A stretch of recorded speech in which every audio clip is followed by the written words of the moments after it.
വെള്ളരിക്ക ആരോഗ്യത്തിന് നല്ലതാണെന്ന് എല്ലാവർക്കും അറിയാം. വെള്ളരിക്കയുടെ ഗുണങ്ങൾ എന്ന് പറയുന്നത് ഉയർന്ന അളവിൽ പൊട്ടാസ്യം അടങ്ങിയിട്ടുണ്ട്, ക്ഷീണം വളരെ പെട്ടെന്ന് മാറാൻ സഹായിക്കും. വൈറ്റമിൻ കെ അടങ്ങിയിട്ടുണ്ട്.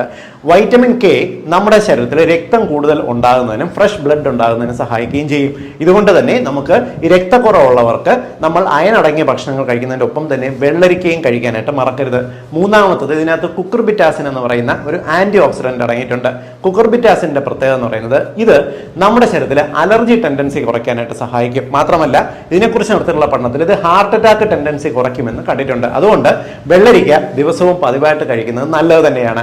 നിങ്ങൾക്ക് അമിതമായി വിശപ്പുണ്ടാകുന്ന ടെൻഡൻസി മാറ്റാൻ സഹായിക്കും, പ്രമേഹ രോഗം കൺട്രോൾ ചെയ്യാൻ സഹായിക്കും, നിങ്ങൾക്ക് കൊളസ്ട്രോൾ കുറയ്ക്കാൻ സഹായിക്കും. ഇതെല്ലാം നല്ലത് തന്നെ. പക്ഷേ വെള്ളരിക്ക കഴിക്കുമ്പോൾ നമുക്ക് ഇതിനകത്തുള്ള ഗുണങ്ങൾ കിട്ടുന്നതിന് തൊലിയോടുകൂടി കഴിക്കണം. കാരണം തൊലിക്കടിയിലാണ് ഇതിനകത്തുള്ള ആന്റി ഓക്സിഡൻസും വൈറ്റമിൻസും അടങ്ങിയിട്ടുള്ളത്. അതുകൊണ്ട് കട്ടിയുള്ള വെള്ളരിക്ക ആണെങ്കിൽ പോലും തൊലിയോടുകൂടി ചെറുതായിട്ട് അരിഞ്ഞ് കഴിക്കുന്നതാണ് ഏറ്റവും നല്ലത്.